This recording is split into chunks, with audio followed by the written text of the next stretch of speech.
was rooting for you. We were all rooting for you. How dare you? Learn something from this. Guys, hello, welcome and welcome back to my YouTube channel, guys. I am Geneva. This is Geneva in general, and guys, there's a hole in my heart. My heart is broken. USC gave up. No, they blew a 13-point lead in this Big Ten tournament championship game. They allowed the Bruins to ruin them. They allowed the Bruins to take their throne. Juju Watkins was acting like she was goofy, along with the other little Trojans on the USC Trojans team. And Lindsay Gottlieb, being her usual self, decided to get cold feet, wait until the very last minute to do her coaching duties. Guys, we lost. Okay, this is the third time that UCLA has met up for the squabble, okay? Crosstown rivalry, USC Trojans. The Bruins have won round 3. We met up with them for the squabble 3 times during this past 2024 through 2025 women's collegiate basketball season. And they finally, it took them 3 games. Okay, we got to give the Trojans some credit. Even though they still shouldn't have won. They shouldn't have let the Bruins ruin them. We ruined the Bruins. The Bruins don't ruin us. We Trojans. So this game came to a halt. It came to a stop. It concluded with the Bruins winning, having 72 points, whereas the USC Trojans, we had 67 points. We fell short. Allow me to read you an article, okay, from the very official USC Trojans website. Okay, they literally made their own article because they're just so disappointed in themselves about this loss. It reads, the number 2 USC women's basketball team hit a cold patch in the second half of play in the Big Ten tournament title match and saw a Trojan lead fall away as rival number 3 UCLA made its move to win the championship with a 72-67 decision at Gainbridge Fieldhouse in Indianapolis. USC is now 28 for 3 overall, while the Bruins go 30-2 with their only losses this season having come to the Trojans during the regular season. The only time the Bruins lost during the regular season was to the USC Trojans, and then they then flipped the script on us and beat us in this top 10 Big Ten tournament championship game. UCLA opened up the game 4 for 4 from 3-point range, but it was USC's control of the boards in the first half that helped anchor the Trojans to a 10-point halftime lead over the Bruins. USC out-rebounded UCLA 23 for 9 in the first 20 minutes and was shooting 47.1% from the floor, just behind UCLA's 48% by the break. USC's scoring pace dipped in the next stretch, with only 9 points scored in the third quarter. UCLA took the lead back in the fourth and held on, finishing the game shooting 52.3% overall. USC wrapped up at 34.3%, and both teams hit 8 3-pointers on the day. USC did finish ahead on the boards 38-27 and forced 24 turnovers out of the Bruins. USC received a game-high 29 points from Juju Watkins and 10 points from Kiki Arafin to lead USC's scoring effort. UCLA had Lauren Betts finish with 17 points, while Kiki Rice and Lyndon Jones added 13 each for the Bruins. USC Watkins and Arafin were both named to the Big Ten All-Tournaments team at the close of the event. UCLA had the edge early, knocking down the game's first 3-pointer to get out of an 11-5 lead with 5:50 on the clock, but the Trojans were undeterred. Watkins fired off 5 straight points, and then a hustle play from Aaliyah Samuels fed a finish from Kiki Arafin to get USC its first lead at 11-10 at 4:55.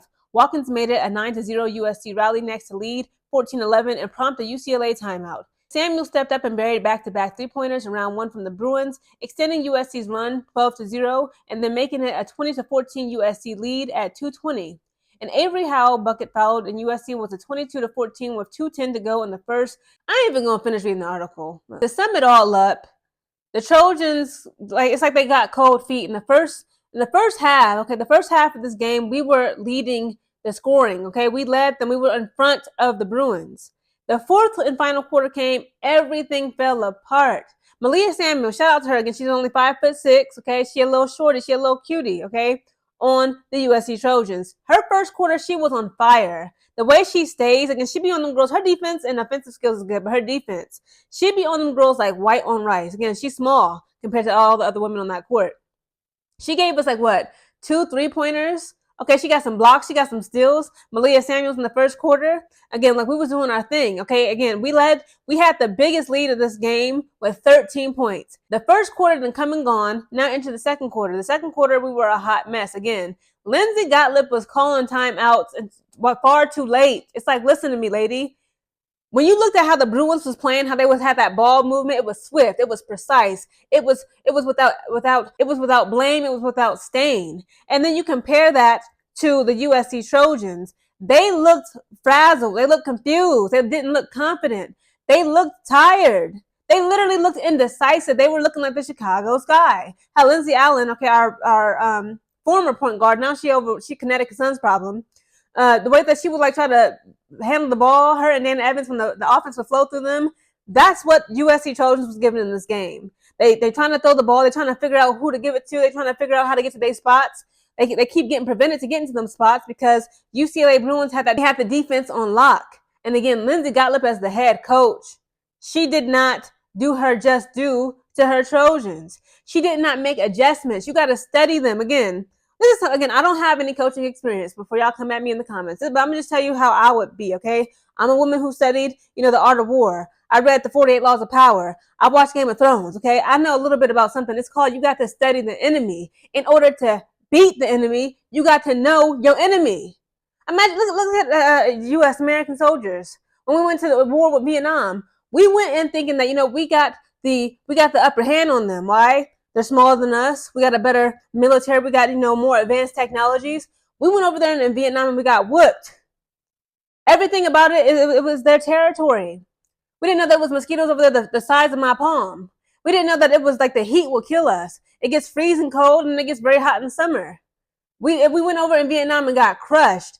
Lindsay Gottlieb, okay, along with the USC Trojans, they entered this game thinking like, we already beat them twice.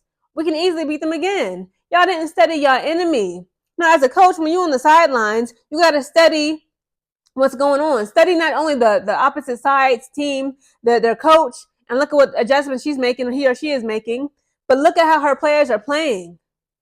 Lindsay did not do that, okay? Because if she was paying attention, she would have saw that for whatever reason, again, this is the second time this has happened, Kiki Arafin, what's the girl named Juju Watkins, and Kennedy Smith, they kept getting out of the way and allowing these girls to score on them. You cannot do that. Why are our Trojans allowing the Bruins to just cut to the basket and have their way? They literally having their way with them. Like they own the place. What's going on? Why aren't we remedying these issues? Where was the remedy for Lauren Betts? Lauren Betts was pretty much bullying her way through the paint. At one point, she wasn't even having to get to the paint. She was putting up mid-ranges, mid-shots. It's like, come on, like, what are we going to do to stop them? And then the turnovers, again, are embarrassing. We got to take better care of the ball. Why is Juju Watkins, again, I understand what she was trying to do, but she kept making this silly mistake. And again, Lindsay somebody got to tell her. Okay, if you ain't going to listen to me, somebody got to tell her in her circle. Quit sprinting up and down the court and allowing the ball. You dribbling so wild. You just trying to cut through the basket. You're not a go. She was giving Angel Reese. Her shots, just like Angel Reese, are heavily contested. Meaning she was getting jumped all throughout the game, okay? 3-4, Bruins is on top of Juju Watkins. Okay, and we miss finesse. Lindsay Gottlieb don't teach them how to finesse points. You're not a ghost. These women are not ghosts. They literally put the Great Wall of China around Juju Watkins, and she's still trying to shoot the ball through 3-4 Bruins on her. And then she be sprinting up and down the court looking wild as I don't know what. And then like the ball kept bouncing off of her foot. They keep passing the ball to the enemy's hands. The ball kept going out of bounds to the point it just did not make no sense. Lindsay Gottlieb has got to do something about the Trojans. Again, guys, I'm disappointed overall. Again, we should have won this game. A 13-point lead is unacceptable to let it get blown like that. And they saying like word on the street, word on the curb is we may have to face UCLA in the upcoming weeks. We might run into them again. And it's like, is Lindsay Gottlieb going to be a coach and make the proper adjustments, study the enemy, see where our weaknesses are? Okay, just some of the few that I mentioned, again, the turnovers, the wild plays, being indecisive, the ball movement is just so stale. Our offense is so stale. We're looking around like we don't know where we at, what we doing, and how we got here. Whereas the Bruins, on the other hand, they look like they knew exactly how to execute that ball movement to get to them points. And it's like, why did we look so clueless? The Bruins just ruined the Trojans.